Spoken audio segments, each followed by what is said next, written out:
The Subcommittee on Water, Wildlife, and Fisheries will come to order. Good morning, everyone. I want to welcome members, witnesses, and our guests in the audience at today's hearing. Without objection, the chair is authorized to declare a recess of the subcommittee at any time. Under Committee Rule 4F, any oral opening statements at hearings are limited to the chair and the ranking member. I therefore ask unanimous consent that all other members' opening statements be made part of the hearing record if they are submitted in accordance with Committee Rule 3.0. Without objection, so ordered. I also ask unanimous consent that the Congressman from Montana, Mr. Downing, be allowed to participate in today's hearing. Without objection, so ordered. We are here today to hold an oversight hearing titled Fix Our Forests for Affordable and Reliable Water and Power Supplies. I now recognize myself for a 5-minute opening statement. Today, the Subcommittee on Water, Wildlife, and Fisheries will hear from non-federal experts in water and power management on how a century of fire suppression and decades of mismanagement have created a perfect storm of overstocked, unhealthy, and fire-prone national forests, resulting in a destabilized water supply and negative impacts on our ability to provide power across the West. Decades of deliberate policy choices, however, have handcuffed our forest managers, substantially restricting their ability to implement much-needed and site-specific, on-the-ground treatment activities to protect this incredible resource. These DC-mandated policies have created unnaturally dense forests and resulted in greater incidences of catastrophic forest fires, overwhelming insect infestations, and a dramatic decrease in overall forest health. They have also had real and demonstrable impacts on water availability, as well as our ability to produce affordable and reliable power. Taken by General Custer during his mid-19th century expedition to South Dakota, the photo to the right of me, on the left side, for those of you looking out there, show a forest in its natural historical condition, with gaps in its canopy, fewer trees per acre, and variability in the age of the stand. By contrast, the photo next to it reveals the contemporary state, with a dense canopy being overstocked and monolithic in age. I can show you photo after photo after photo showing the same thing. For anyone who would like to look at this book during the course of the hearing today, you can see what I'm talking about. The historical photos show what forests in their natural state were like, and the modern day photos show overgrowth and unhealthy density. This increased tree density intensifies competition for water, reduces downstream flows, and turns forests into time bombs that can ignite with a single spark. Wyoming is ground zero for these threats. The elk fire in the Bighorn National Forest last year is a cautionary tale for all of us, but most specifically for the policymakers in Washington, D.C. and the environmental NGOs who, for too long, have fought every effort to properly manage our national forests. Just to give you a taste of what we experienced, in a matter of 3 hours, that fire burned 25,000 acres in 3 hours. Prior to that, and in the last 100 years, the largest fire on the forest had been a total of 18,000 acres, and it took a month to get to that size. By the time that the snow finally came in late October, the elk fire had consumed over 98,000 acres, which is 5 times larger than anything on the record books. What was one of the most significant causes of such a large and fast-moving blaze? Dense stands and dead and downed timber. Years of study, historical knowledge, and understanding of hydrology, the recognition that trees consume a massive amount of water, and common sense have together proven time and time again that by engaging in active forest management, we can protect homes and critical infrastructure, avert costly disruptions and negative air and water quality impacts to local communities, as well as increase water availability for downstream users. I will share just a few statistics that illustrate the point. Snowpack is the West's largest reservoir, but in overgrown forest, tree canopies capture up to 1/3 of snowfall. In fact, studies in the Sierra Nevada range have shown that active forest management increases downstream flows by up to 9%, with the potential to add as much as 2.2 million acre-feet to California's water supply. Nearly 180 million acre-feet of the nation's water supply, approximately 46.3%, originates on National Forest System lands. Just imagine the water supply benefits of a healthy federal forest system. A recently published study by the Forest Service found that in 2014, 1 year after a wildfire in Colorado's Front Range, a single flood event resulted in the erosion of 35 years' worth of sediment. While each system is different, this is happening all over the West. The Fix Our Forest Act, led by Chairman Westerman, addresses many of these challenges facing utilities by equipping forest managers with the tools to restore forest health, improving reliable water supplies, and protecting our power infrastructure ratepayers. The House has done its part in passing this critical legislation, and it is now incumbent upon the Senate to act. With that, I want to thank all of our witnesses, especially my constituent, Eamon O'Toole, for joining us today. Thank you all for being here to testify, and I look forward to a robust discussion. I now recognize Ranking Member Hoyle for her opening statement. Thank you, Madam Chair. First, I just want to make a comment on a great loss for this committee with the death of Congressman LaMalfa. He is unassuming, authentic, committed to his constituents and natural resources, and was willing to work with anyone whenever he could. He had a great sense of humor and a breadth of knowledge of many things. We used to talk about music all the time. He was kind and worked hard to make others feel included, and that is something that we don't often see here in this body. I know this committee and this body will be less for his loss, and I know I join others in saying that I will certainly miss seeing him. Today's hearing is focused on the connection between forestry and water supply, which is an important issue for my district and communities across the West. I'm lucky enough to live on the Mackenzie River, and I see firsthand how the health of our forests and rivers are deeply tied. Forests naturally filter our waters, reducing sediment, nutrients, pollutants before they enter rivers and streams. And our national forests capture and filter drinking water for 180 million people in 68,000 communities across the country. When our forests are healthy, they reduce flooding and deliver clean water downstream.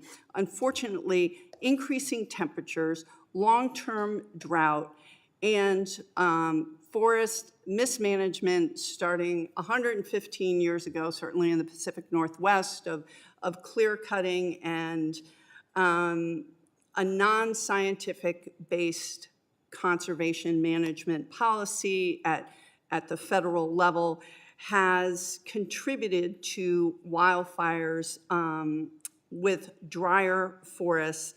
And when wildfires burn at high intensity, they leave severe and long-lasting impacts on the environment. Vegetation stripped away, soils become unstable, landscapes are more vulnerable to erosion. The ground is hardened, so it's harder for us to get water up from the ground.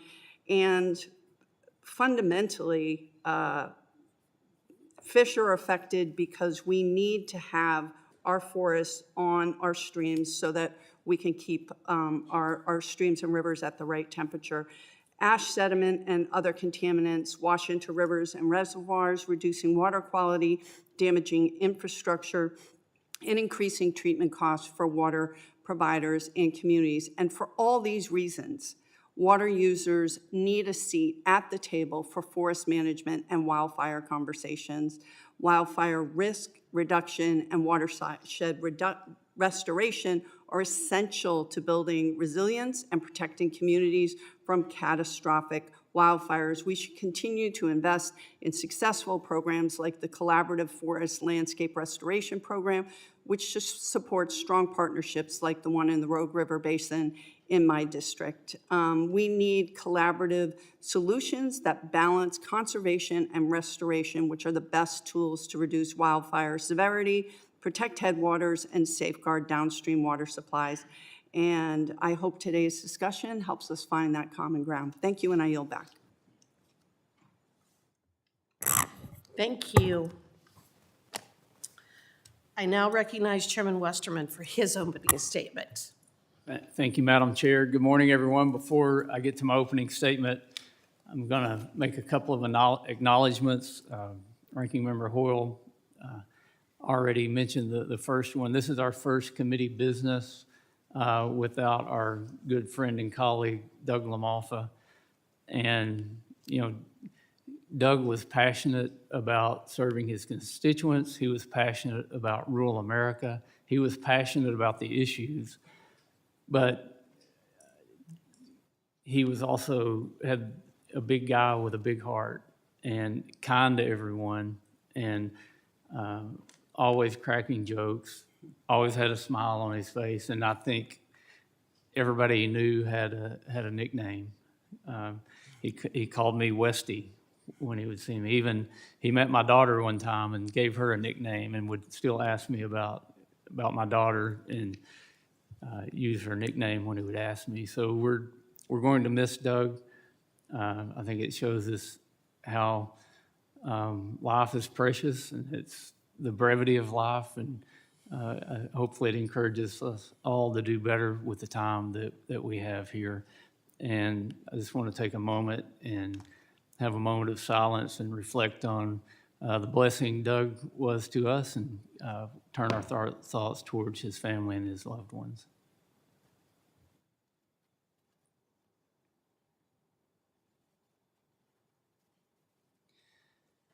Thank you. And also want to acknowledge that all the major flooding that's happened in Representative Huffman's district in recent days. I know your district's been hit very hard, and our thoughts are with you and your family and constituents there in Northern California. Speaking of water, we'll turn back to the subject of today's hearing. And Chairman Hageman, thank you so much for holding this hearing. This could have been a federal lands or a WWF subcommittee hearing, because it's kind of the intersection of the two. And if we look back to the first environmental conservative, or someone we would call the first conservationist, who the name was actually coined after Teddy Roosevelt, he understood forestry better than a lot of people understand it today, with a much less advanced body of research and knowledge about forestry. But he often called forests the lungs of the earth. They breathe in carbon dioxide and they breathe out oxygen. And I think most people who've had junior high science understand photosynthesis, and they get that. But Roosevelt also recognized that forests were pretty much the kidneys of the earth too. And he made statements talking about developing the West, how that the only way we could successfully develop the West was to protect the forest and the watersheds of the West.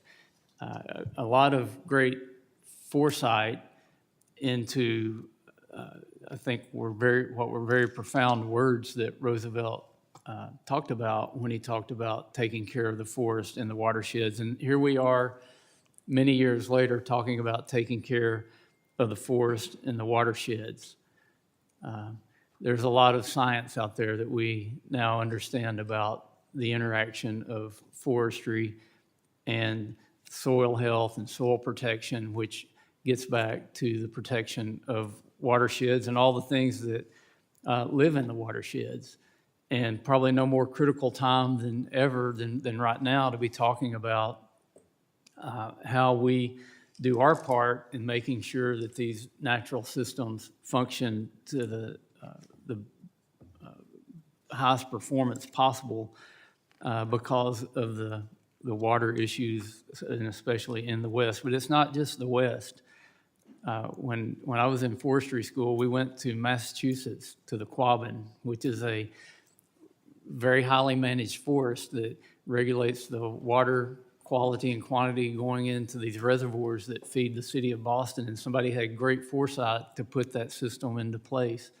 And you don't hear about water shortages in Boston. You don't hear about water quality issues in Boston because the right things were done for managing the forest. The same thing with the watersheds that feed New York City. There's been a lot of work done in our country in these areas in the past. But when we look at the broader spectrum, the Forest Service says that approximately 80 million Americans get their drinking water from national forest. And in the West, the national forest system lands make up 19.2% of the land and account for 46.3% of the surface water supply. While more comprehensive West-wide data are unavailable, in 2021, a report by the state of California found that nearly 40,000 miles of bare power lines exist in areas at greater risk of wildfire in California alone. Forested watersheds support agriculture. They feed the rivers and the reservoirs and generate hydropower. When forests are healthy and well managed, they reduce runoff, they reduce erosion, and they store water like a sponge, and they release it gradually throughout the year. When they're neglected or mismanaged, the consequences show up downstream. Our water systems, our power grids, and our communities all suffer when those watersheds are not managed properly. I've had the opportunity to travel many places in the country, many places around the world, and look at the interaction of forested watersheds and water supply, and I can tell you it's different everywhere. It's different in Arkansas than it is in California.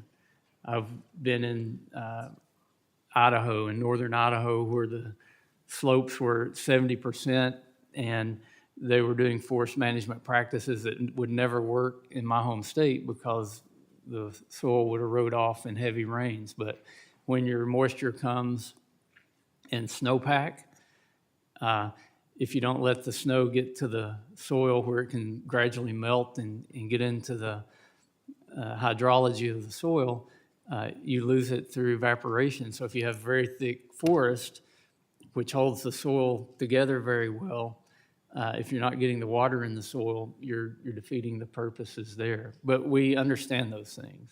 There's no reason that we're not managing these watersheds for resiliency and for water protection and water production. I think we have great opportunity in our country to do that. We can do a much better job than we've been doing. We just have to have the will to make that happen, and that's why I'm glad we're having this hearing today. I look forward to hearing the testimony. Thank the witnesses for being here, and I yield back. Thank you, Mr. Chairman, and I now recognize Ranking Member Huffman for his opening statement. Thank you, Madam Chair. I'd like to join my other colleagues in just honoring Doug LaMalfa for a moment. I want to agree and associate myself with all of the things that have been said. Those were great descriptions of Doug and his wonderful qualities. I go back 20 years with Doug LaMalfa. He's my Northern California neighbor, and we served together in the State Assembly. So I thought I'd just share one of the kind of iconic, funny Doug LaMalfa moments that I always think of. When we were first in the Assembly together, one of our colleagues was Karen Bass, before she was the mayor of Los Angeles, before she became the Speaker of the California Assembly. She was just one of our rank and file colleagues, and I remember being in a conference room with Doug, and Karen walked in, and Doug just casually nodded and smiled and said, "Bass-o-matic, good to see you." And the young people are too young to remember the Saturday Night Live skit with the Bass-o-matic, but Doug LaMalfa was like this archive of anything funny in pop culture, and he always had just a charming, funny thing to say. That was one of those, and he backed it up because I know he later invited Karen, when she became Speaker of the Assembly, up to his farm and got her in a huge combine and drove her around his rice farm, and just really enjoyed showing her around. That was who Doug was. He stood tall, literally and figuratively, and we'll miss him. So the topic before us, I know a lot about fire. Anybody in Northern California does. We all know people and loved ones and communities that have just been devastated by wildfires.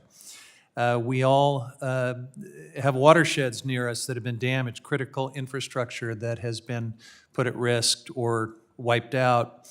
And just yesterday, of course, California and all of us marked the one-year anniversary of the massive fires in Los Angeles that many families are still reeling from. So it's important to have these hearings and conversations. But if we're serious about reducing wildfire risk and protecting communities and water resources, we do have to be clear-eyed about how we got here.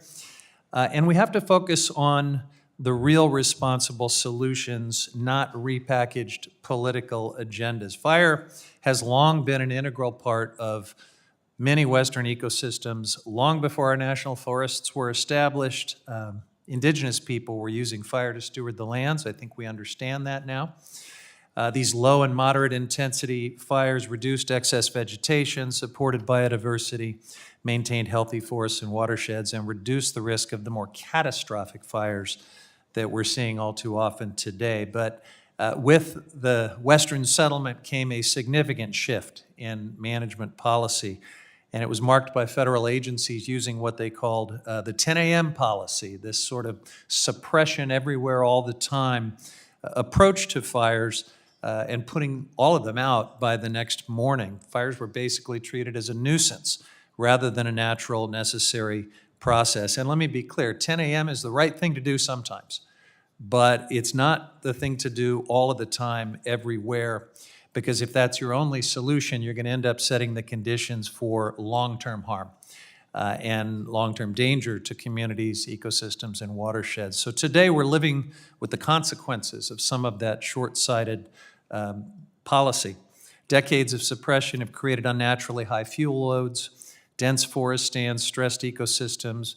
We have to acknowledge that climate change is compounding this problem. Hotter temperatures, prolonged drought, reduced snowpack, earlier snow melt, drying out forests, reducing water availability across the West. These conditions fuel high-intensity fires that burn straight through landscapes and contaminate drinking water with ash, heavy metals, and chemicals. So I think we now realize that suppressing fire everywhere all the time was misguided. Agency experts are working to correct course. We understand prescribed fire, cultural burning, forest restoration. These are essential tools to rebuilding forest and watershed resilience. But in politics, we sometimes seek instant gratification. We sometimes seek to put things on a bumper sticker. And this issue is just not going to work that way. You're not going to fix it overnight because this has been decades in the making. So my colleagues may argue that more logging or weakening NEPA or ESA is the solution to the wildfire crisis. That is just not true. Targeted thinning does have a role to play, but it's not a silver bullet, and we should not represent it that way. Poorly planned logging can actually increase wildfire risk to communities. That's because commercial logging tends to target larger trees that are actually more resilient to fire, and it leaves in their place smaller vegetation, litter, fuels that most often actually fuel deadly wildfires, threaten communities, and impact watersheds. What we need is a holistic, science-driven approach that prioritizes forest and watershed health first, and that means expanding prescribed and cultural burning, applying targeted thinning where appropriate, restoring riparian areas, investing in resilient infrastructure, and protecting communities without sacrificing the ecosystems that sustain our water supply. So many of us have been trying to lead on this work through the infrastructure law and the Inflation Reduction Act. We made historic investments in these strategies. Unfortunately, the Trump administration and our friends across the aisle have taken us backward on a lot of that. They consistently advocate for weakened environmental protections, cutting federal funding for many of these tools and for the land management agencies and that we depend on for Western water and the management of our public lands. So I look forward to our conversation, Madam Chair, but it's important to emphasize that if we genuinely want to protect communities and our watersheds, we have to take a holistic approach that is grounded in science, indigenous ecological knowledge as well, and not repeat the mistakes of the past. I yield back. I will now introduce our panel of witnesses. Mr. Eamon O'Toole, a Director of Family Farm Alliance Board of Directors from Savory, Wyoming. Mr. Travis Deal, the Chief Executive Officer of the Colorado Springs Utilities from Colorado Springs, Colorado. Ms. Madeline McDonald, the Senior Watershed Scientist at Denver Water from Denver, Colorado. And Mr. Randy Howard, the General Manager of the Northern California Power Agency, a member company of the American Public Power Association from Roseville, California. Thank you all for being here today. And I'd like to remind our witnesses that under committee rules, they must limit their oral statements to 5 minutes, but your entire statement will appear in the hearing record. To begin your testimony, please press the button on the microphone, and we use timing lights. When you begin, the light will turn green. When you have 1 minute remaining, the light will turn yellow. And at the end of 5 minutes, the light will turn red, and I will ask you to please complete your statement. I will also allow all witnesses to testify before member questioning begins. I will begin with our first witness and my constituent, Mr. O'Toole, and thank you for being here today to share Wyoming's perspective on this important issue. I now recognize you for 5 minutes. Thank you, Chairman Westerman, Chairwoman Hageman, and Ranking Member Hoyle, along with the members of the subcommittee. Family Farm Alliance would like to give their condolences for Mr. LaMalfa. He was a giant in California agriculture, and he will be missed. I am a fifth-generation family rancher from South Central Wyoming near Savory, and we run in Northwest Colorado along with South Central Wyoming and in about 5 counties there. And we raise cattle, sheep, horses, dogs, and children, and not necessarily in that order. I'm also a member of the Family Farm Alliance and on the board of directors, and we believe in partnerships. We're a grassroots organization of family farmers, ranchers, irrigation districts, and allied industries in 16 different western states.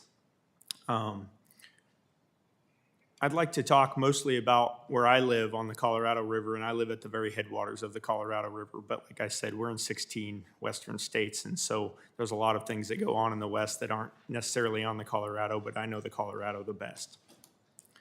There's 40 million plus people that get their drinking water from the Colorado River. There's at least 5.5 million acres of farm and agricultural land on the Colorado River. Up to 80% of the runoff on the Colorado River is snowmelt. 70% of that starts in Wyoming, Colorado, and Utah. Experimental forest projects can yield up to 25% by doing mastication and mechanical work and the right kind of prescribed forest fires with better overall function of the watershed. Nearly 90% of people on public water systems in western states get their water from some sort of, that comes from federal lands for a portion of their drinking water supply or whatever that use is for your utility. Wildfire creates dead, unusable trees. It's dangerous to the public and the permittees, wildlife, and livestock. Soil runoff, and it threatens the water infrastructure that so much money comes from here in Washington, D.C. to build this Western infrastructure that's so important to the lifeblood of the West. I'd like to talk a little bit about carbon. And in the last 40 years, the U.S. has gone up in acres burned by 600%. We have lost our ability to sequester carbon on the national forest lands. And I think in 2025, we went, there was 100 million tons of carbon was released because the forests are not functioning correctly. Fire suppression exceeds $4 billion that the federal government spends, and that doesn't include what local and state governments have to spend. There's several things, and I'd like to list 6 of them for restoring forests with mechanical thinning and prescribed fire. Increase forest resilience, stabilize carbon storage, reduce catastrophic fire risk, increase ecological diversity, provide wood products, and increase water yield. There's a group that my late father, Pat O'Toole, put together called the Headwaters of the Colorado, or the HOC.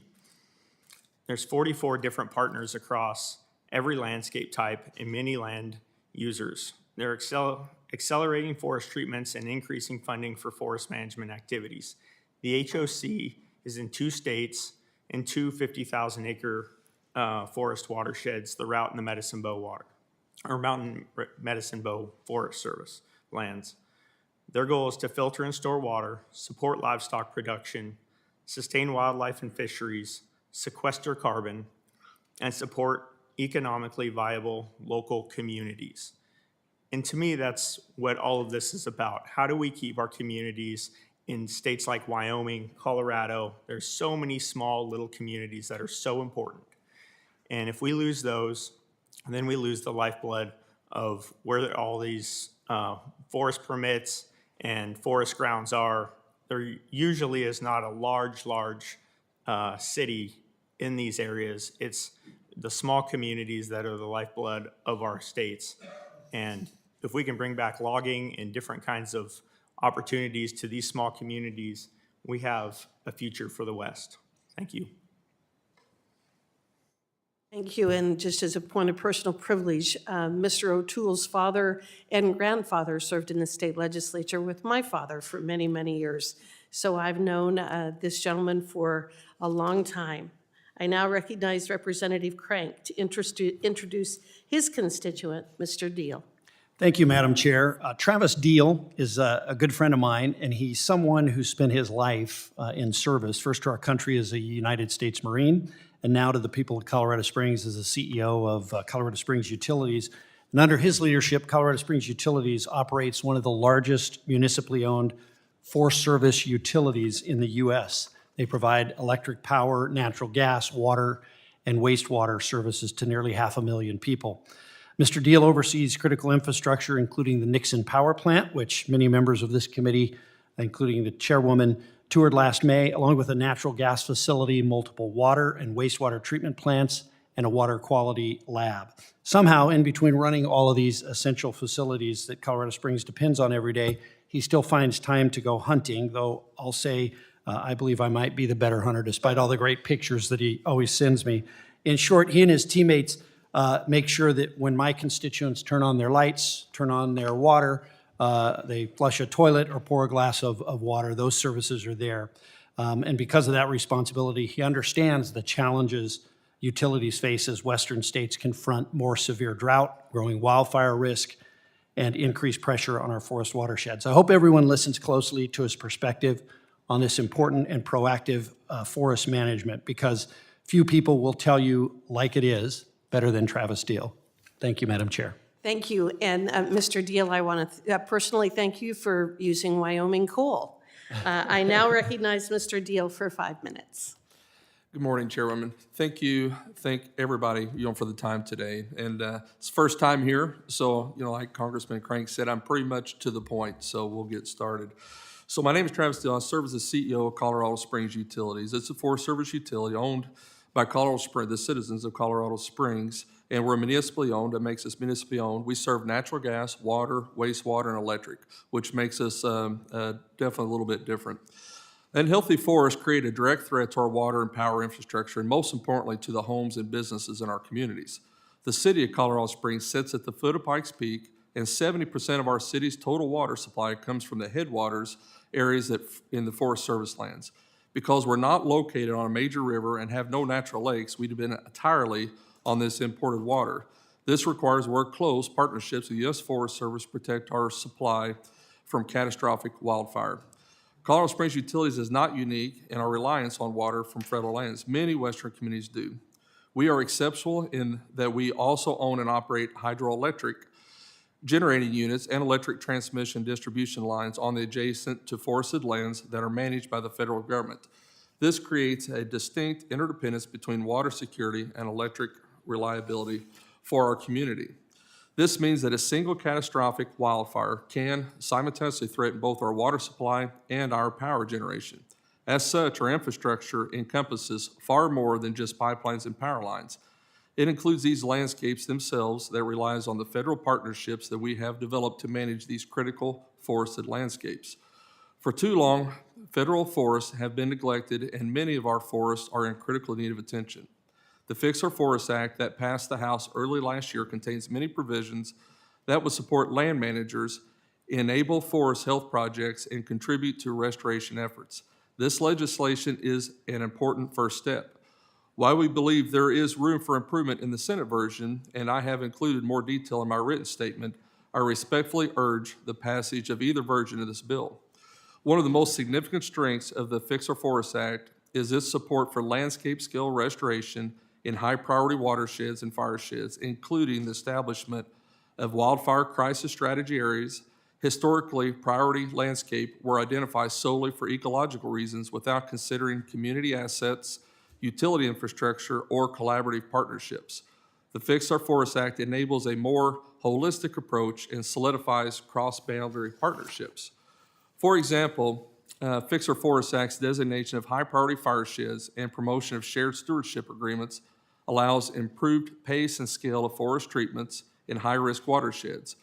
Many of our reservoirs sit on federal lands under special use permits, which makes federally coordinated post-fire response, suppression efforts, and ongoing forest management essential to protecting our community's water supply. Meaningful risk reduction will require ongoing federal support and funding, continued shared stewardship through continued mechanical thinning and prescribed fire to reduce catastrophic wildfire risk and post-fire damage. Our current local partnerships have shown that shared stewardship can accomplish by shifting this forest management work from solely federally responsibility to a collaborative effort. Through tools like Good Neighbor Authority and category exclusions, we have been able to treat 1,800 acres of high priority watershed annually. However, without continued federal investment, our ability and the ability of others like us to treat priority watersheds will diminish, placing our community assets at greater risk. Healthy, actively managed forests are essential to protecting our communities and maintaining the clean, reliable water supplies that our communities and ecosystems depend on. Our forests are a critical juncture. We need targeted investment in proactive forest management now. Our ratepayers will bear the far greater cost of catastrophic wildfires. For 140 years, College Springs Utilities has partnered with federal land managers to protect our watersheds. We stand ready to continue this partnership, but only Congress can ensure federal land managers have the tools, flexibility, and funding they need to manage forests at a pace and scale this crisis demands. I respectfully urge the passage of Fix Our Forests Act to restore and increase federal funding for on-ground implementation and ensure land managers have streamlined authorities to act before forests burn rather than after. Our community cannot afford to wait. Every fire season without meaningful action increases both the risk of catastrophic loss and certainty of higher utility bills and decreased reliability. This is an investment in community resilience, water security, and power reliability that will pay for generations. This is our communities. This is so important. We are neighbors to our federal partners, and we have to have solutions with that. And I thank everyone for their time today. Thank you, Mr. Deal, and you're absolutely correct. I now recognize Ms. McDonald for 5 minutes. Thank you. Chair Hageman, Ranking Member Hoyle, and members of the committee, thank you for the invitation to provide testimony regarding forest health and wildfire impacts on water resources. My name is Madeline McDonald. I'm a watershed scientist at Denver Water, where I manage our forests and our wildfire programs. Denver Water is the oldest and largest water provider in the state of Colorado. I'm also a former member of the Wildland Fire Mitigation and Management Commission, having served in the public utility industry seat. In the Western United States, water is our most precious resource. A clean, reliable water supply sustains vibrant communities and economies in my home state of Colorado and across the West. While there are many challenges facing water providers, the threat of wildfire often represents one of the most pressing and impactful challenges. At Denver Water, we know this firsthand. After the 1996 Buffalo Creek and the 2002 Hayman wildfires, brown and sediment-laden water mixed with thousands of burned trees and other debris poured into our reservoirs, degrading our water quality and clogging our infrastructure. These fires produced extraordinary challenges to maintaining the delivery of clean water to our 1.5 million customers. In the aftermath of these fires, Denver Water and partners across Colorado took action. Denver Water adopted a proactive approach to watershed and forest management by creating the From Forest to Faucets Partnership. In total, the partnership has invested $96 million in proactive forest management and is now in its 16th year of working together collaboratively to protect water supplies. With this perspective, I'm here today to share 3 high-impact principles for federal leadership to further the protection of water supplies from wildfire impacts. My first message is that shifting from a reactive to a proactive forest and wildfire management approach will protect water resources and save public dollars. The cost of reacting to wildfire is unsustainable. In 2023, the Federal Joint Economic Committee estimated that wildfires cost the U.S. up to $893 billion each year, as equivalent about 4% of the U.S. GDP. However, recent studies have shown that every $1 invested in proactive fuels treatment saves an average of $7. The proactive investments needed to build resilience to wildfire are a fraction of the costs the U.S. is currently incurring from wildfire. There are several federal programs that employ a proactive approach and should be expanded on. The Collaborative Forest Landscape Restoration Program and the Joint Chiefs Landscape Restoration Partnership are 2 such programs that could effectively utilize increased appropriations.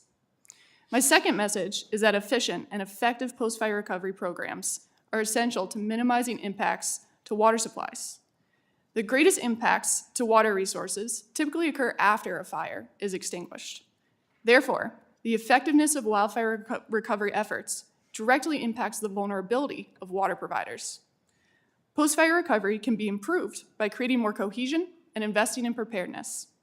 To promote cohesion, authorizing post-fire assessments and funding programs to span jurisdictional boundaries can offer a starting point. To increase preparedness, existing forest management programs can be modified to authorize post-fire preparedness as an allowable activity.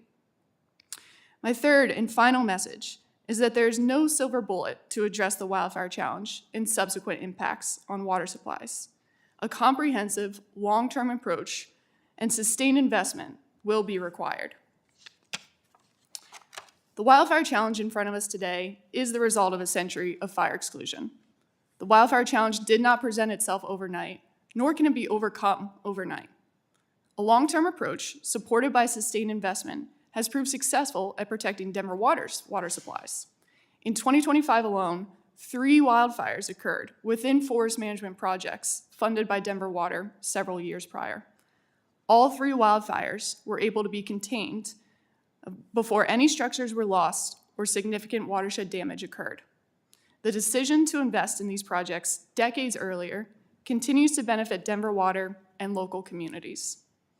In closing, improving wildfire management systems will alter the outcome of this pressing economic and ecological challenge. With stresses on water resources only growing, the importance of protecting our water supplies is even more paramount. I want to thank you, Chair Hageman, Ranking Member Hoyle, and members of the committee for your time and for your leadership on this important issue. Thank you, Ms. McDonald. And now I recognize Mr. Howard for 5 minutes of questions, or 5 minutes of testimony. Thank you.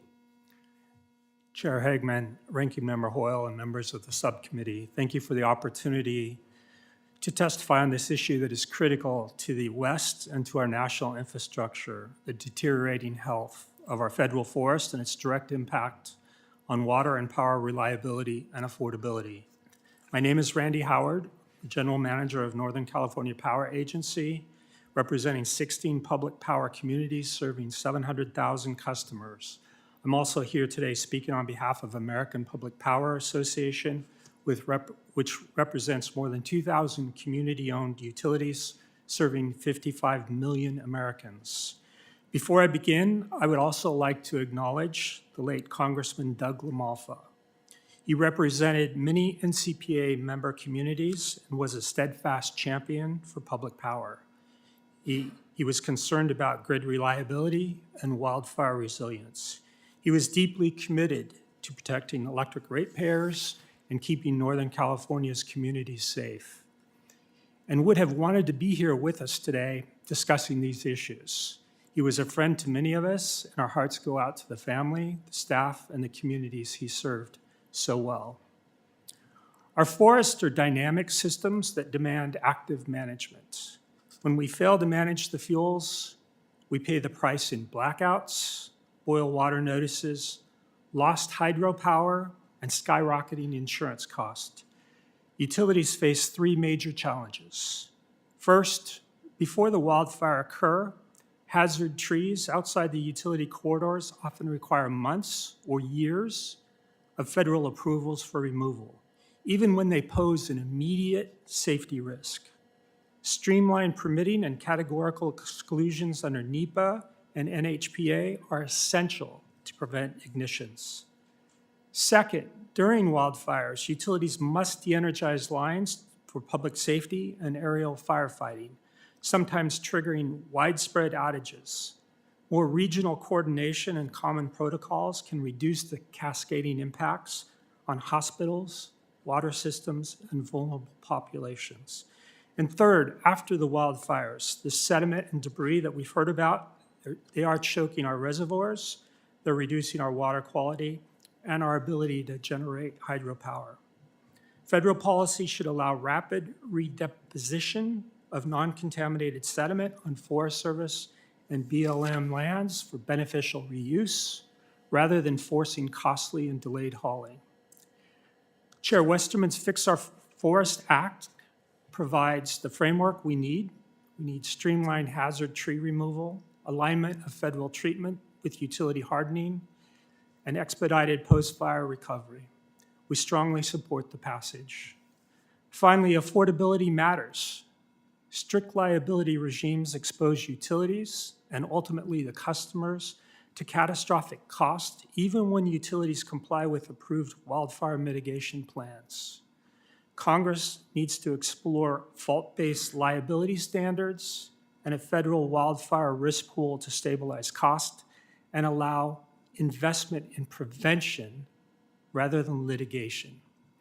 In closing, utilities are committed to hardening the grid and operating conservatively. But without timely access and authorization, our efforts are constrained by process rather than by performance. With proactive forest management and liability reform, affordable and reliability can be more than a hearing title. It can actually be reality for our customers. I thank you for the opportunity to be here, and I look forward to your questions. I want to thank all of the witnesses for your testimony. What each of you are bringing to the hearing today is incredibly valuable. You each have a slightly different perspective on some of the issues and challenges that we face, but your testimony has been very powerful today. It's wonderful for someone who's been advocating for active forest management for these reasons for several decades to finally be sitting in a room with the experts who can confirm that this is imperative for the Western United States and really the country as a whole. So thank you for your testimony, and I'm now going to turn to the members for their questioning. I'm first going to recognize Chairman Westerman for 5 minutes. Thank you, Chair Hageman, and thank you again to the witnesses for your testimony. This is the kind of testimony I can just sit here and listen to all day because I agree with pretty much everything every one of you you said. But I just want to quickly go down the witness table and ask, what do you think is the one thing Congress can do in the near term to address the threat of catastrophic wildfires and the threat to utilities in the West? Because I think you all, in one way or the other, said that healthy, resilient forests are important to protecting these watersheds and utilities, but what can Congress do to help make that happen? Mr. O'Toole, we'll start with you. Thank you for the question, Chairman. I'd like to, start with a quick story. On our ranch, we run cattle and sheep, and we have about 100,000 acres of national forest permits that we graze on in the summertime. And some of them, all of them, have major problems with down trees and dead trees, trees that have been caught on fire that are dangerous to ride through, livestock, recreate, any of those things. So with help of the Headwaters of the Colorado and our local conservation district, we've done mastication work on our Wyoming forests where we have great help through the Forest Service and our partnerships with the Headwaters of the Colorado that have been put together. And by going in there and doing this mastication work, which is basically a D8 that, I'm sorry, I'm going to have to move a little more quickly, but you're basically Okay. saying mechanical thinning. yep, mechanical thinning. And yeah, so we've got to get on the work, get the work done on the ground with work at the grassroots level. Mr. Deal? Speed, of course, and continued funding. I think, as budgets are taken a look at, we need to understand this is one area that cannot be at risk. It needs to be a bipartisan support to make sure funding stays, because once you get behind, you can't get caught up. Ms. McDonald?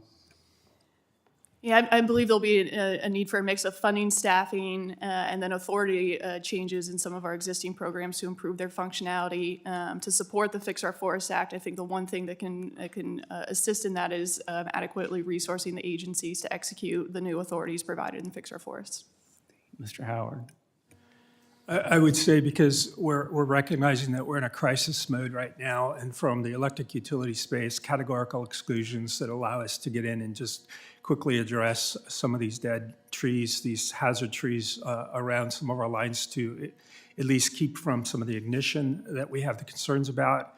The other issue is post-wildfire, we need the categorical exclusion that we can build back better. Right now, many cases, we burn down our power lines in our communities, regardless of how the fire was ignited, and we need a categorical exclusion that would allow us to build it back better, because many times we have to build it back exactly the way it was, which is going to be at a high cost to our ratepayers, and it's just going to burn down next time the wildfire comes through. That makes no sense.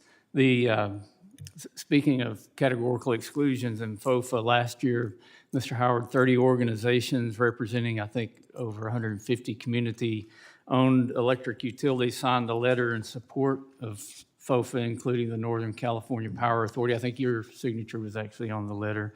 I ask unanimous consent to enter this to the record. So ordered. But this highlighted a categorical exclusion in Section 204 of the House-passed FOFA.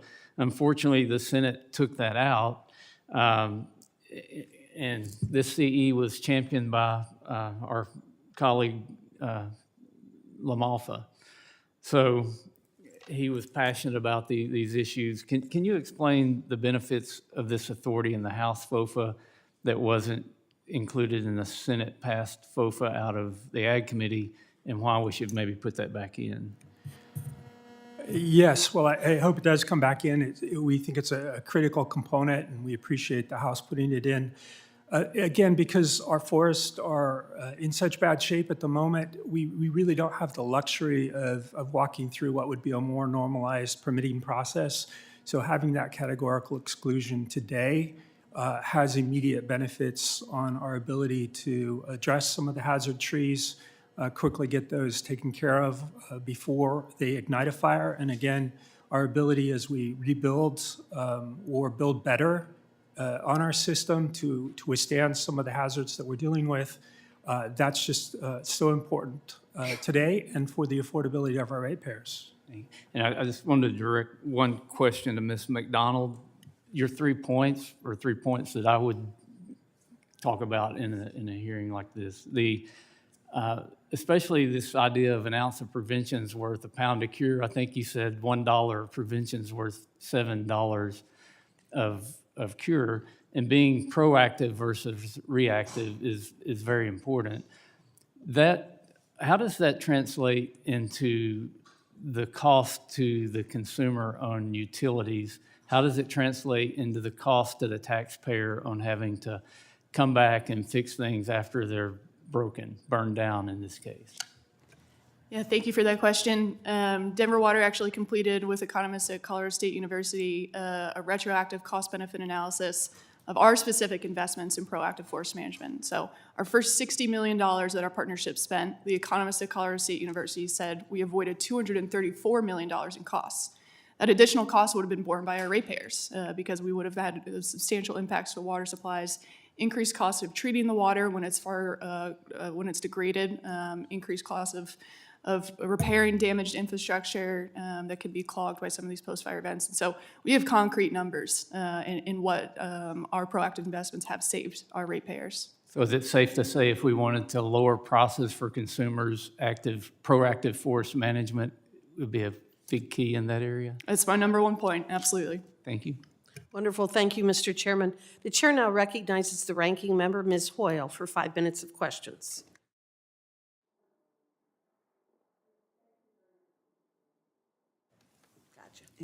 Thank you. Thank you very much.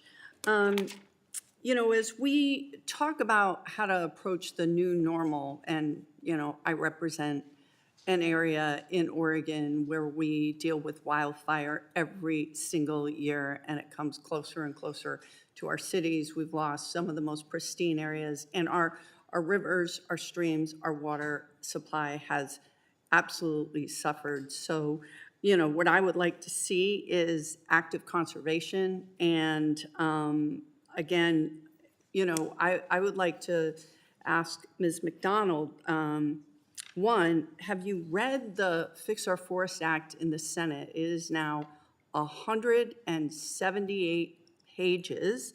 It is long, big, complicated. I would use the word bloated. You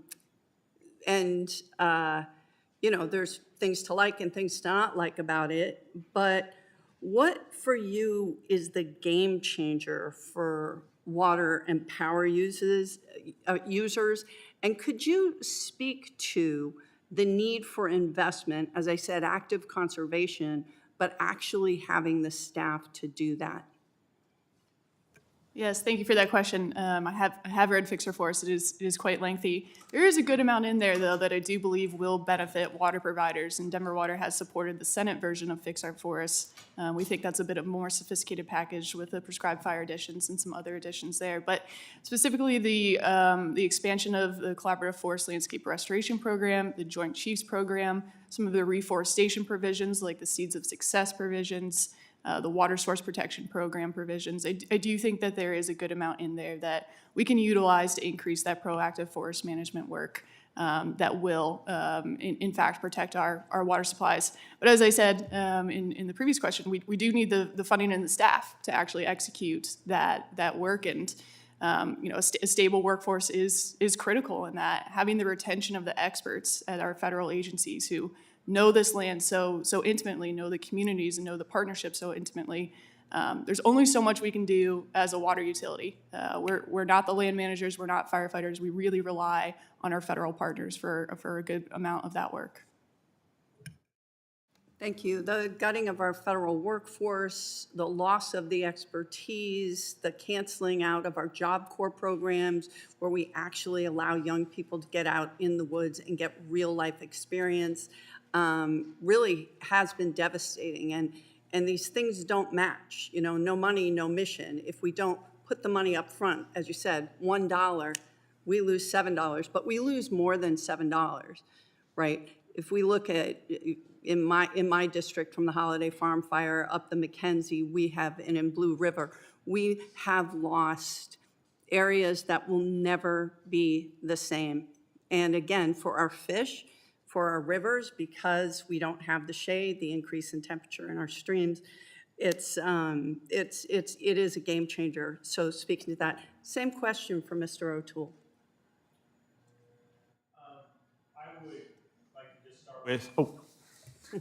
I would just like to start with passing Fix Our Forest Act is, you know, the first thing. A lot of things it's a very complex issue, and I imagine that's why it's gotten to 178 pages, because it's not something that can just be figured out overnight.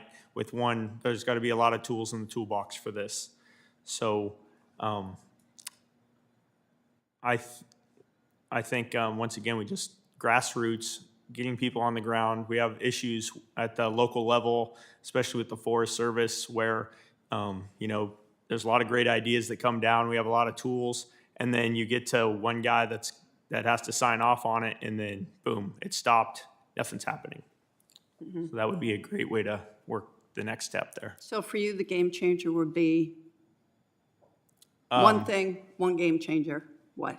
Yeah, get everyone on board on the federal government side to help get these things continued through. The one guy at the very, you know, one of the last steps of paper sign off on the let's just say the Forest Service side, and he doesn't want to sign it, that all the great work everyone's done has stopped. All right, thank you. And again, why the Senate did what the Senate does, we can't speak to the Senate, we are the House. But it's very different. And again, I will just reiterate that the loss of expertise and manpower in our federal workforce has been devastating, and I hope we can find bipartisan support to put feet back on the ground so that we can do that active conservation. Thank you. I now will ask my 5 minutes of questions. Mr. Howard and Mr. Deal, as we have heard from each of you today, the failure to manage our federal forests disrupts water and power supplies throughout the West. Could you please each describe from your perspective how dense and overgrown forests and catastrophic wildfire impact ratepayers and utility customers? First, Mr. Deal. Yeah, so we take a look at mitigation efforts. So as we invest in our electric infrastructure, making sure that we have, so when a line comes down, basically you're going to have a circuit interrupter where you don't hopefully have an ignition point. But that's only so much. Technology only goes so way. We have to make sure we continue to invest in enough effective fire breaks and exclusion areas around our electric equipment, especially in those forested areas. All of those help. So technology alone can't fix it. We have to have mitigation efforts. We do a lot of tree trimming, a lot of clearing with that. That is cost to the ratepayers, but just like we've said many times, like even Ms. McDonald said, we have a lot of dollar amounts as well that prevention absolutely, trumps, on the backside of it, trying to get things fixed afterwards. And we also can't stress the impacts to our communities when it gets into fire insurance for the residents. Mm-hmm. So, we talk a lot about cost to the utility companies, but we cannot forget the cost to our neighbors and communities in our mountain areas is increasing where some's not even getting insured. So we have to show those insurance companies we're doing proactive efforts in those areas around to make sure we're keeping costs down for everybody, not just utility companies. Mr. Howard, let's hear your perspective. So I would echo my fellow panelists, but I would add to that, with an unhealthy forest, from a utility perspective, we have to be a little more trigger happy when we get to a public safety power shutoff approach, because we have too many trees, we have too many dead trees near our power lines, and so when we have this incoming extreme weather event, we have to be prepared to shut off, and that has a direct impact on the utility, but also to the ratepayers, to all the businesses that we have to shut off, but we have to keep our communities safe. And until we get our forest healthy again, and we feel confident from at least a utility perspective that we're not going to have trees coming down or coming from outside of the right-of-way, well outside of the right-of-way, into the lines, public safety power shutoffs are going to be part of how we have to operate. And that is extremely costly to all of the community, including the utility. It just recently happened in the state of Colorado when we had several days of high wind, and I know how catastrophic that was for the Front Range. Mr. Deal and Ms. McDonald, much of western Wyoming is classified as fire regime 4 or 5. Mr. Deal, your testimony highlighted that the House version of the Fix Our Forest Act includes the expansion of existing categorical exclusions to fire regime 5, which was left out of the Senate version. Ms. McDonald, I also have a letter from the Western Urban Water Coalition, which includes both the Denver Water and Colorado Springs utilities as members, emphasizing the need for forestry legislation to expand categorical exclusions to fire regimes 4 and 5. As Mr. Deal's testimony notes, fire regimes 4 and 5 are captured in the House version. How would the ability to treat more acres in fire regimes 5 decrease the likelihood of catastrophic wildfires in higher elevation states like Wyoming and Colorado? Let's start with you, Mr. Deal. Yeah, so when it gets into, every forest is different, and we've talked, whether it's members in Oregon or wherever you're at, everything's different. So we have to be able to have a very broader approach to treatment. So you get a higher elevation, that's a lot of our water storage. So when it gets into those impacts, our water storage sets up high so you don't have the evaporation rates and those things. So we got to be able to manage and mitigate those at those different exclusion areas to be able to make sure we maintain our reservoirs and water quality. And what about you, Ms. McDonald? Yeah, we certainly have less of our water, source water sheds in these fire regimes than Mr. Deal does, but we certainly support the active management in the forest regimes that is ecologically appropriate. And if the ecologically appropriate treatment requires a categorical exclusion to do, that can be one mechanism to explore to get that work done. Thank you. Mr. O'Toole, as you and I both know, Wyoming is a headwater state, and I appreciate the discussion in your testimony on the headwaters of the Colorado Initiative that you and so many have pushed forward. What have been the greatest challenges to moving this work forward while working across many jurisdictions and even across state lines? Sorry, could you repeat? I couldn't quite understand. Sure. That in your testimony, you talked about the headwaters of the Colorado Initiative that you have pushed forward. And what I've asked is, in terms of pushing forward with the that initiative, what have been the greatest challenges to moving forward? Getting all the right partners on board has always been a challenge, in getting everyone to work together. I would say as commodity prices are always struggling, and to be able for food to be a fair cost for everyone, and then we have different rate increases for producers that has to go through the system, and then ultimately the consumer is the one stuck with the bill. Okay. I appreciate, thank you. The chair now recognizes Mr. Soto for 5 minutes of questions. Thank you so much, Madam Chair. You know, in Central Florida, even though we do have a lot of water compared to the West, we still are seeing a somewhat increase in forest fires, especially in the St. Cloud area where we had 2 multi-100-acre fires. That may not be a lot for you Westerners, but it's still a big deal. We also believe in having prescribed burns regularly, especially as we're getting into the dry season. Three Lakes Wildlife Management Area is one of those areas in my district that is home to some endangered species and near cattle ranches.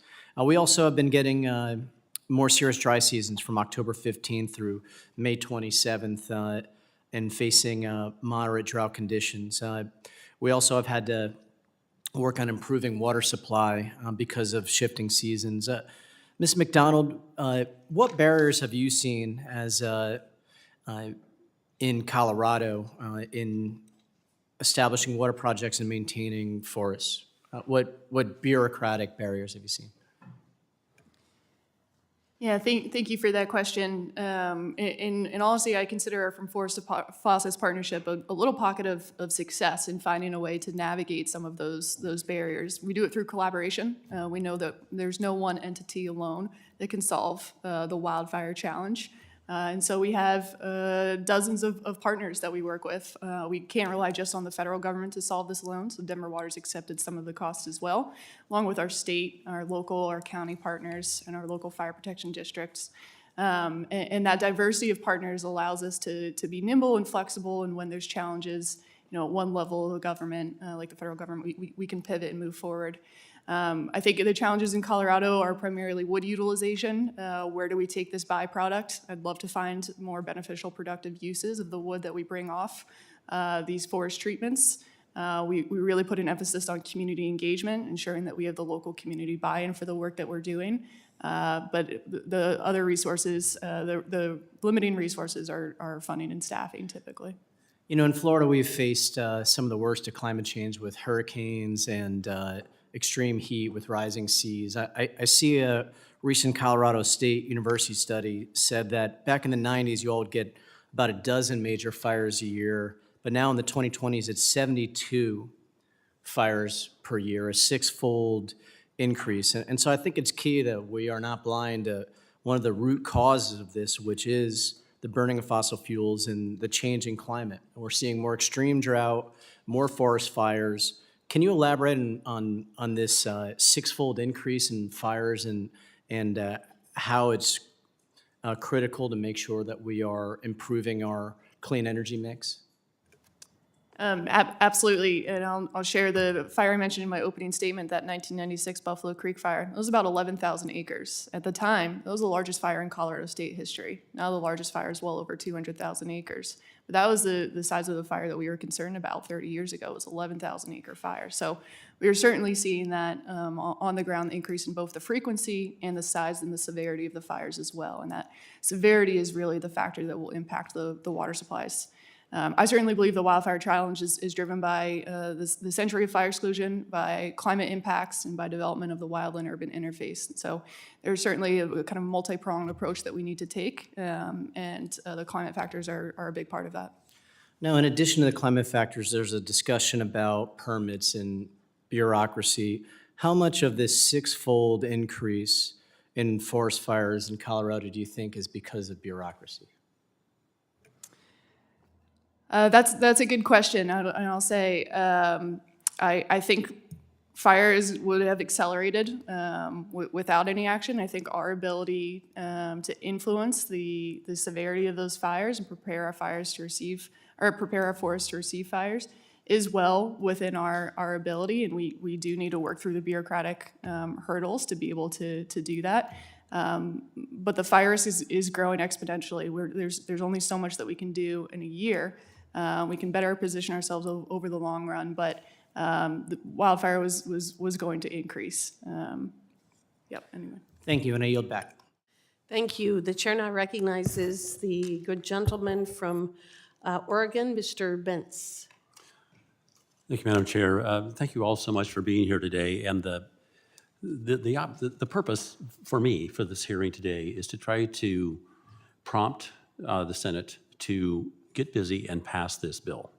And so the main thing that we are trying to do with your testimony is to alert people, again, to the obvious to all of us that are near forests, which is we have created a circumstance that is putting thousands of people at risk every day, and yet for some reason we cannot get a bill passed out of the Senate that would actually protect people. So it's difficult in this type of environment where you each have 5 minutes to try to ask you questions, to have you stand up and yell and shout, but that's what we're really trying to do. This is absolutely essential. I just want to share a couple of facts. I think I use AI 50 times a day, but I looked this up. Was the failed forest management part of the cause of the LA fires? That's a simple question I asked. I typed it in a few minutes ago, but oh yes, it says failed or inadequate forest management, specifically decades of fire suppression leading to heavy fuel buildup, is a significant contributing factor to the severe LA fires. Okay, well, what did the LA fires cost? So I looked that up. Somewhere between $164 and $250 billion. And I don't have people killed. The horror of this is lost as we try to elicit from you what in the world we could do about it. And we have done it. We've passed this bill out of the House on a bipartisan basis. But now people seem to want to forget about the LA fires, or all the fires up in Oregon where I am. And so this is my chance to ask you some questions. But this is, you don't need to stand up and scream. But for goodness sakes, Mr. Deal, you have a utility, and you're trying to make sure those power lines don't swing into the trees and start a fire, and yet the law prevents you from doing so. And so as a result, you're going to get sued, as a number of utilities have. Everybody's utility rates are going to skyrocket, all because you couldn't go in and, do I have it right? Tell me if I have it right. Yes, I think we have to have the tools to mitigate, and everybody needs to realize we even have arborists on our staff. We will always do everything we can to be environmentally friendly to anything that we touch or do. But there is some things that the cost of doing power, you have to have this area and the ability to treat and mitigate ignition points on all of type of electric infrastructure. Does the bill do something to help? Does the Fix Our Forest Act do something to help you keep people safer and your utility rates down? Yes, it does, sir. Okay, what does it do? Biggest thing is it gives us the ability to move forward, and hopefully with speed and funding, to do the projects we need to. It gives us ability as an electric utility to have the authority to manage those forest areas, especially where they interact safely. Do you need that right now? Or can you wait another 5, 10 years? We needed it years ago. Okay, So, and if you had it, that authority, could you keep people safer? yes, sir. And could you drive down power rates or at least keep them lower? Absolutely. I'm going to hop to Mr. Howard. By the way, Doug LaMalfa, one of my closest friends, I'm right across the border from his district. If he was here, he would be much more emphatic than am I. Impossible to replace the guy, but you know exactly the same questions I'm asking. But the question I'm going to ask you is, do the the categorical exclusions help you keep people safer in your particular business? Absolutely. Our ability to take down a hazard tree can keep the community safe. It can reduce the cost and the impacts of wildfire. We need it immediately. So the one other thing that I really want to draw out from all of you is the increasing cost of insurance, because everybody is paying more. Some is between $10,000 and $20,000 a year in California and other places. Would this bill help? Again, asking you to maybe keep some of these rates lower. Many people right now can't even find insurance. They can't afford it. But what do you think? Would this bill, the Fix Our Forests Act, help drive down insurance rates? Or It at would least be my belief that it would, if we can reduce and mitigate the risk of wildfires and ensure that our forests are healthy.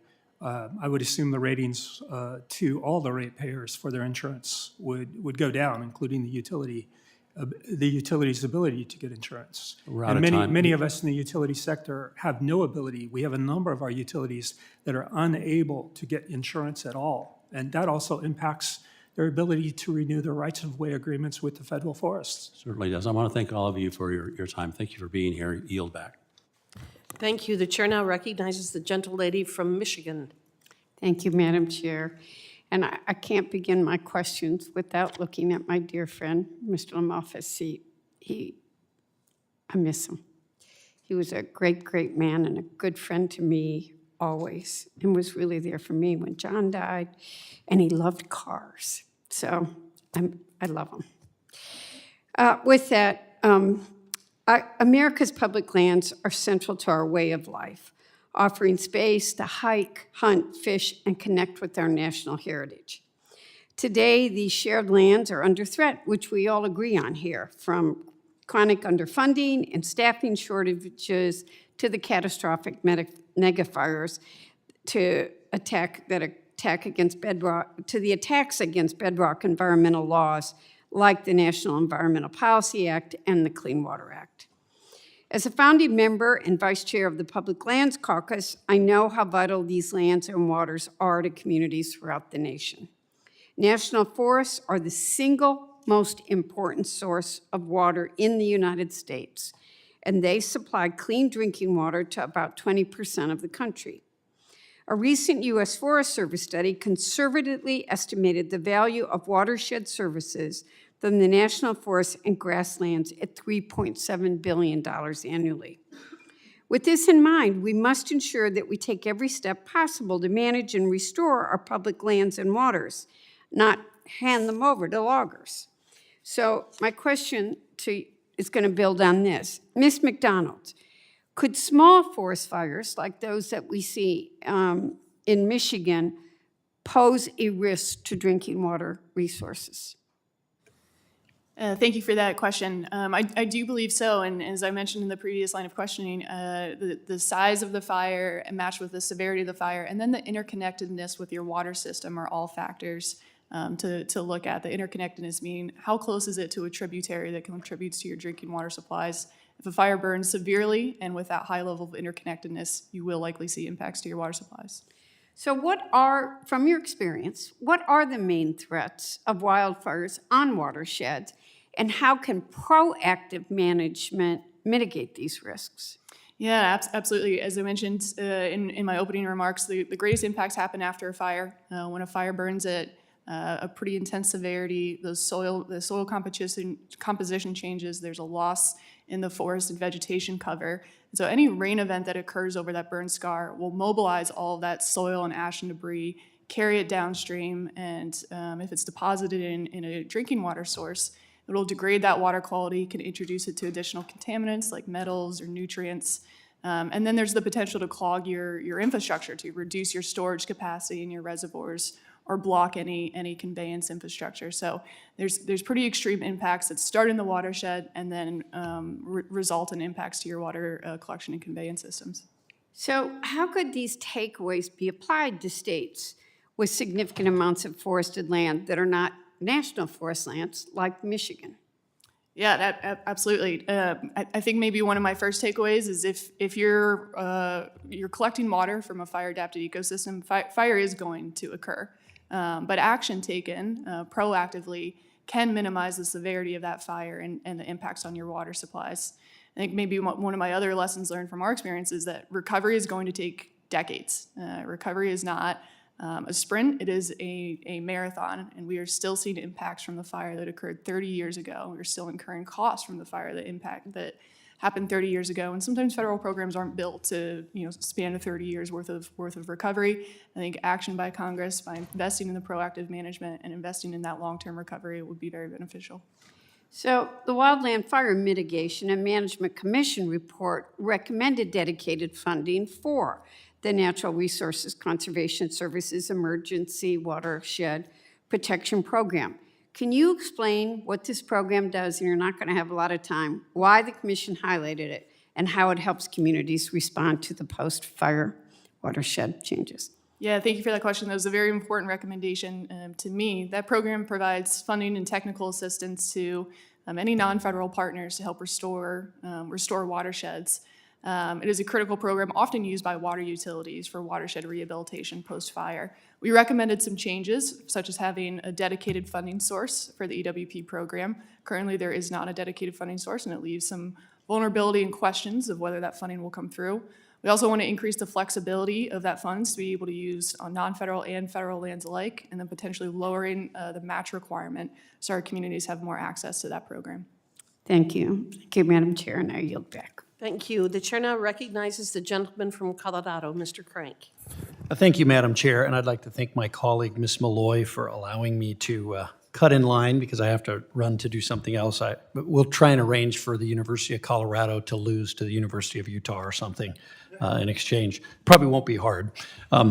Anyway, wildfire risk today is not a mystery.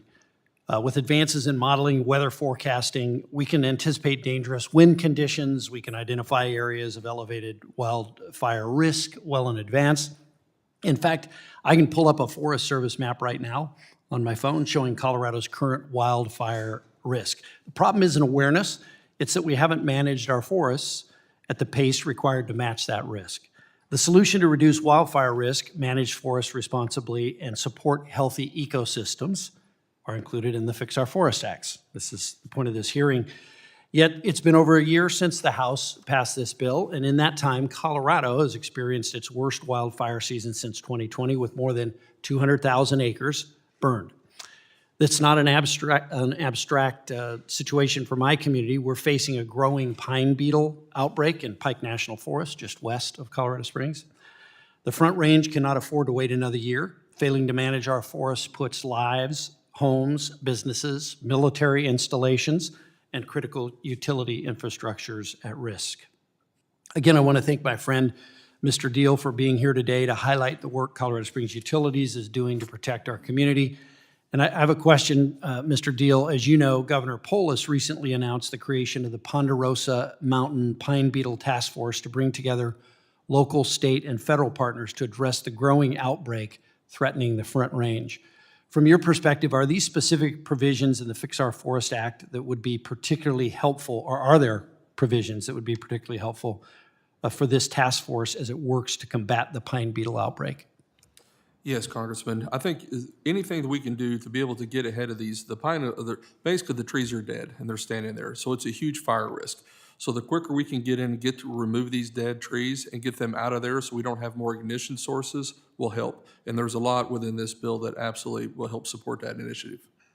The Colorado Springs has experienced its share, as you know, of devastating wildfires. The Black Forest Fire came within yards of my own home And our region's been impacted by the Waldo Canyon fire, the Hayman fire. What lessons has Colorado Springs Utilities learned from these wildfire experiences that this committee should consider as we work to improve federal forest management policy? I think prevention, as people start looking at forest mitigation, whether you use mechanicals, whatever tools you use to thin the forest down, to get it back to the natural state, people can visibly see that. And I think now that they've seen the burn scar of unmanaged forest versus what a true managed forest can look like, I think that's where people are starting to be open to forest, mitigation, and making sure we have that healthy forest is needed. But whenever you look at outside the landscape of Colorado Springs, you see that burn scar, it reminds you every day of what those lessons learned. I know the question came up of forgetting about the LA wildfires. Those individuals will never forget it. Everybody's going to see that for decades to come. And it should be an always reminder we have to be preventative on our forest management. Yeah. Mr. Deal, thank you for coming in for your testimony today, and thanks for all you do for our community. Thank you. Madam Chair, I yield back. Thank you. The chair now recognizes the gentlelady from Utah, Ms. Malloy. Thank you, Madam Chair. Thank you all for being here. You've been a great panel. I agree with the chairman. I could sit and listen to this all day. It's really validating for all of us up here, I think. Everyone's talking about how much better active management is. We haven't had any disagreement on that today. I wholeheartedly agree with it well. I'm from Utah. We have all of the same issues you've all talked about with grazing and utilities and recreation and fires and those impacts. And sometimes we get hung up on how we need the Forest Service to do more. And it's tough to get a big federal agency to change directions, to change policies. I mean, that's our job, but it's still tough for us to do sometime.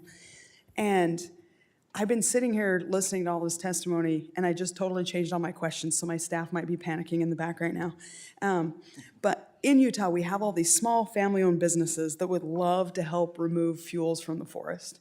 And not only would that mitigate a lot of the impacts that you're talking about and some of the risks, but it'd be bolstering our rural economies and keeping families anchored in these small communities.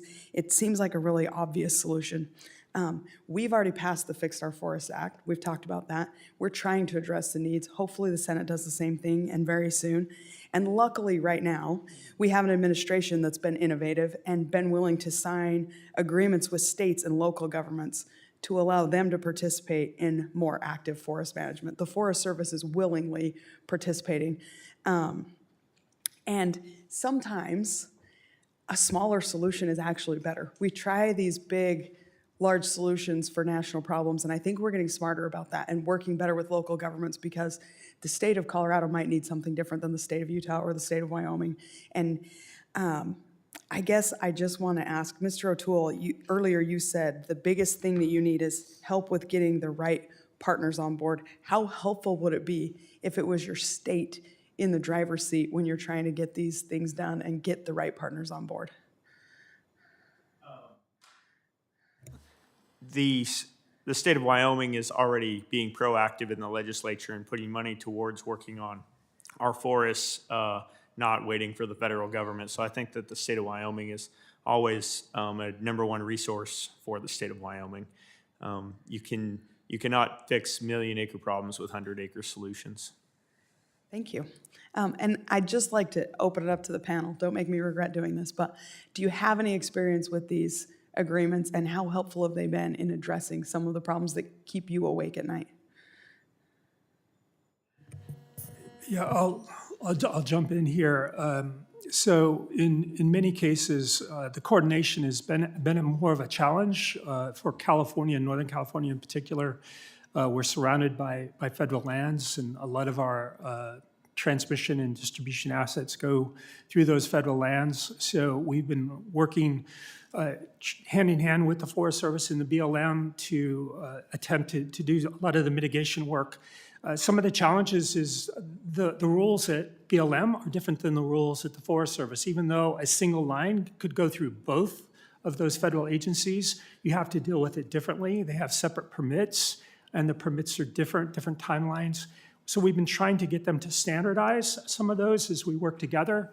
When they go in and do a forest management project, it's the ideal time for us to get in on a power line and say, harden that line, put in steel poles, covered conductors, relays, and other types of equipment, and a lot of times that doesn't get coordinated very well. So Fix Our Forests Act addresses some of those really key strategies of coordinating together and tries to get us to work a little better together. So when we go in, we sweep through an area, and then that area should be less fire prone, and we can move on to the next high risk. And so that's one of the reasons that we've really been promoting that Fix Our Forests Act as well, because we think there are some really strong provisions on that coordination activity.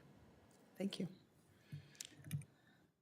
I can briefly add, just on the topic of engaging partners in Colorado, and we take an all hands, all lands approach. It's all hands on deck, and we've been able to use a few agreements like Good Neighbor Authority has been particularly successful for us for utilizing the capacity and expertise of our local and state partners to work on federal lands as well. And so the cross-boundary work and the leveraging of expertise has been pretty critical for getting work done in Colorado. Thank you. Mr. Dill, you don't look like you're dying to jump on this one, so I'm going to use my last 9 seconds just to point out that if my friend Doug LaMalfa was here, he would ask all of you if you know what % of the atmosphere is made up of CO2, and I always got the answer wrong, so I'm not going to make you answer it, but I join my colleagues in mourning his loss and missing him here today. With that, I yield back. The chair now recognizes the gentleman from Mississippi, Mr. Ezell. Thank you, Madam Chair, and thank you all for being here today. This has been very good for me. And I'm proud to be an original co-sponsor of Fix Our Forests Act. While forest management challenges are often described as Western issues, the reality is that mismanagement doesn't stop at state lines. Poor forest conditions create ripple effects that impact water quality, water availability, and energy reliability across the country. In Mississippi, we have nearly 20 million acres of forest land, which are largely privately owned and actively managed, which has been a help to us to avoid the large-scale challenges seen and with some of the larger federal forest footprint. But we still feel the downstream consequences of unhealthy forests elsewhere, especially when it comes to strain on water systems and our energy infrastructure. Mr. O'Toole, based on your experience working with producers, landowners, and rural communities, how do forest conditions and management practices affect water quality and water availability in states with extensive private forest land like Mississippi? The way that the lands around forests managed are imperative to how the forest quality is. And when there's a forest fire, for example, soil erosion is a major problem, along with, in the West, most of the water systems for both cities and rural communities come from reservoirs. And when you have soil erosion and runoff that can take large debris and other things, it can not only affect the irrigation side of things, but also the local towns and cities because of the amount of debris that can be blocking where the water comes out, and the deliverables are so much lower. We don't have a whole lot of private land in the state of Wyoming, but decisions made and actions taken on private lands can be more quickly done than on federal lands, and I think that's a great opportunity for states like Mississippi. Thank you. And how would providing land and forest managers with better tools to address unhealthy forest conditions help protect water resources and critical energy infrastructure while supporting long-term affordability and reliability for the communities and businesses that depend on them? Yeah, the local communities in, when I think about Wyoming in particular and Colorado, there's a lot of smaller communities that have really fallen down and had a tough time keeping the kids in the schools and the communities going at large, and they're relying either on local agriculture solely or some form of oil and gas or something like that. So to be able to bring back an opportunity to do carbon sequestration work, whether that be making balls and putting through bringing in dead trees, making these balls, and then putting seeds in them for reforestation, or doing logging, or having the people in the communities, that are running the restaurants and the hotels and all those things. All of a sudden, you build up a new community when you can start using your local resources to create a healthy community. Thank you. Finally, based on what you've seen work on the ground, what lessons from state-led or private forest management could be applied to federally managed lands? Speed. Speed would be my number one answer. We really get hung up on the federal bureaucracy, especially on the local level. Yeah, thank you. Madam Chair, I yield back. Thank you. The chair now recognizes the gentleman from North Carolina, Mr. McDowell. Thank you, Madam Chairwoman, and thank you to the witnesses for being here to testify before this committee today. This issue comes down to good land stewardship. I mean, that's what we're talking about today. And for too long, federal forest policy has focused more on the process than the actual results. And you're locking up land, you're blocking thinning, prescribed burns and responsible timber work did not protect our forests. It made them more dangerous. When fires do start, they no longer clean up the forest floor. They wipe out the wildlife, the habitat, and they destroy watersheds, and they threaten entire communities. And the Fix Our Forests Act takes a common sense approach, which is something that is very, very important to me because that's not hard. That a common sense approach is the easiest thing that we can do. And this helps land managers act earlier. It cuts through unnecessary delays, and it focuses on proven tools like thinning, prescribed fire, responsible timber management. And it recognizes that states, tribes, and local partners, they know these landscapes better than bureaucrats or folks in Washington, D.C. And they are best to be part of the solution. I think one of the things that the chairwoman and I have really enjoyed talking about is the Endangered Species Act. That's not what we're here to talk about today, but it highlights a theme that the Fix Our Forest Act also touches on. That we are doing everything that we can as a government to make it harder for wildlife to flourish. I've spent the better part of my life volunteering for wildlife conservation. And what we're doing with keeping animals on the Endangered Species Act that are predators for everything else, we're killing those animals. We're killing deer by letting the gray wolf run wild. That is what we're doing. And by not actually managing the habitat that the federal government owns, we're pushing wildlife off of that habitat. We're taking away their food source, and we're killing them. So we can cry all day about we want to save them, but it's the government that's actually making it harder for them to be alive.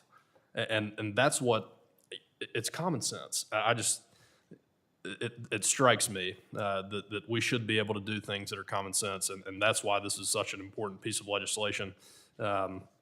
Mr. Deal, I want to focus my time of questioning on you.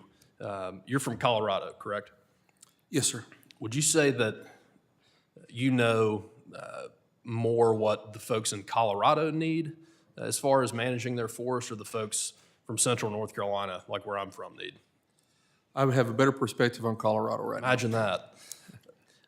And so drawing from your experience, working with a utility, can you walk us through how vegetation overgrowth and delayed land management increase both wildfire risk and the likelihood of power outages, especially in the high-risk areas?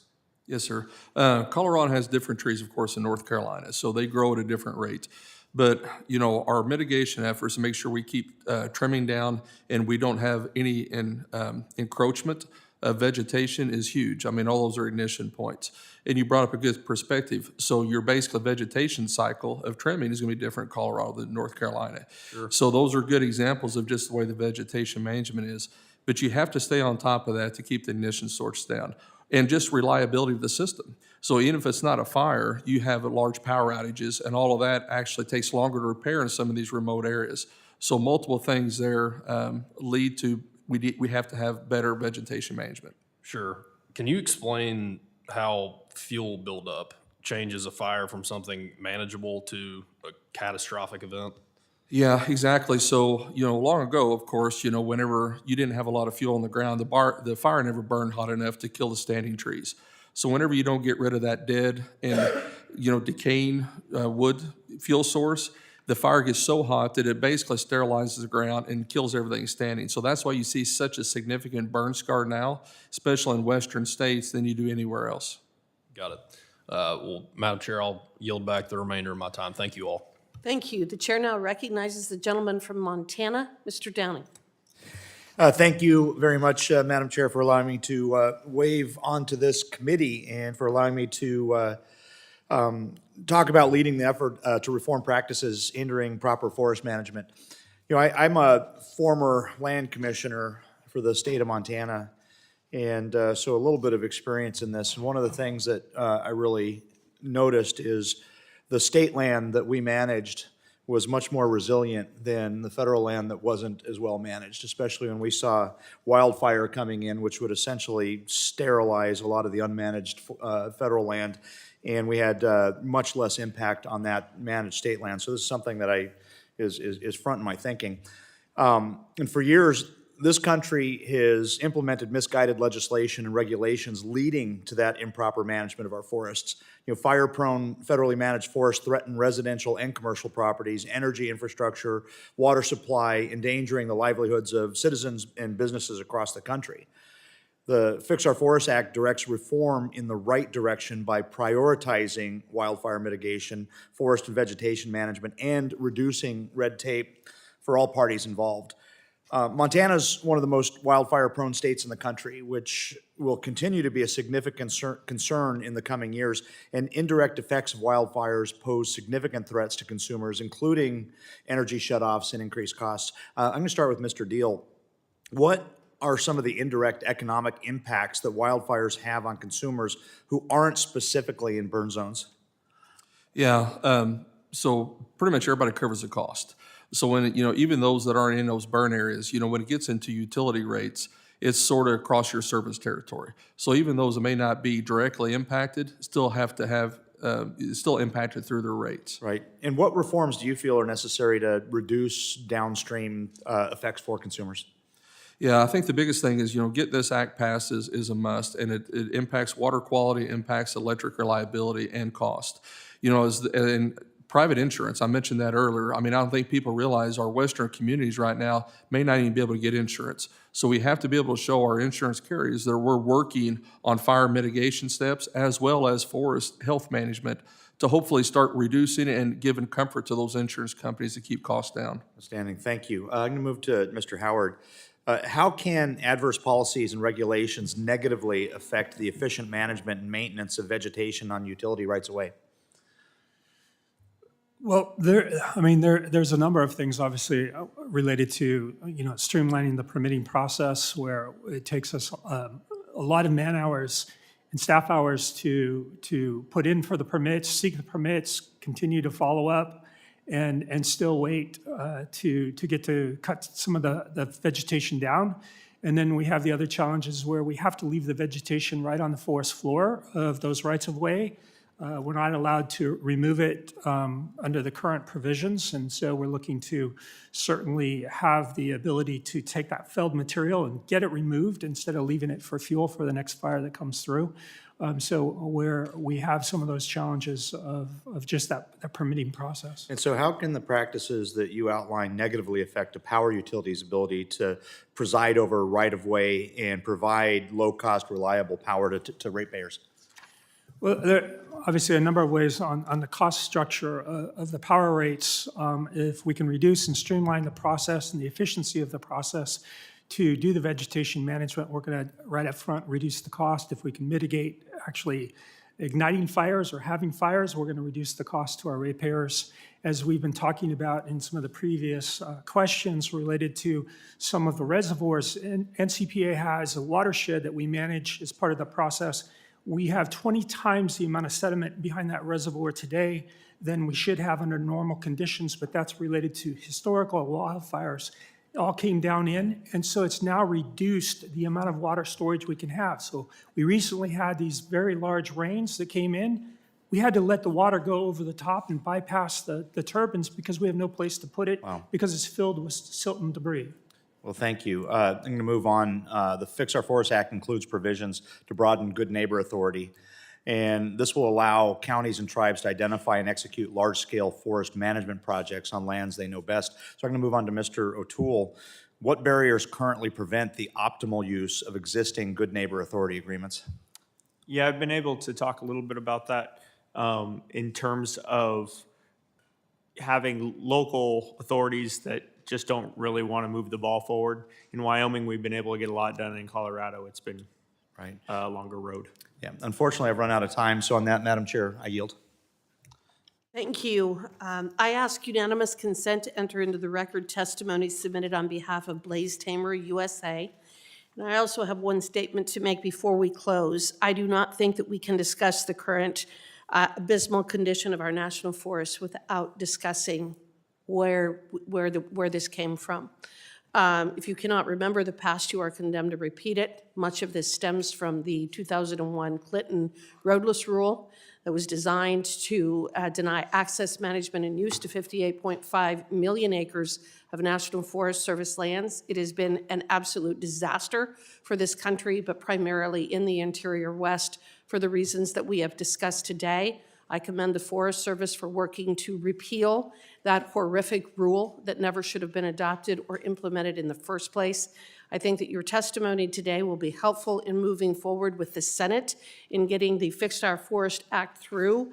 I anticipate that many of us in this room will be talking to our counterparts in that body and encourage them to listen to the testimony, listen to the expertise that you have brought with you today, because this has really been quite an educational experience, and you've been great witnesses.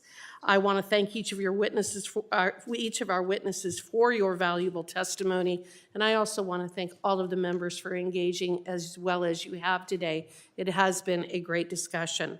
The members of the committee may have some additional questions for the witnesses, and we will ask you to respond to those in writing.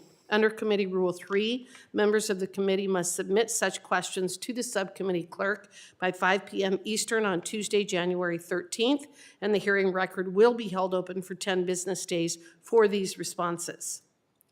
Without objection, the subcommittee stands adjourned.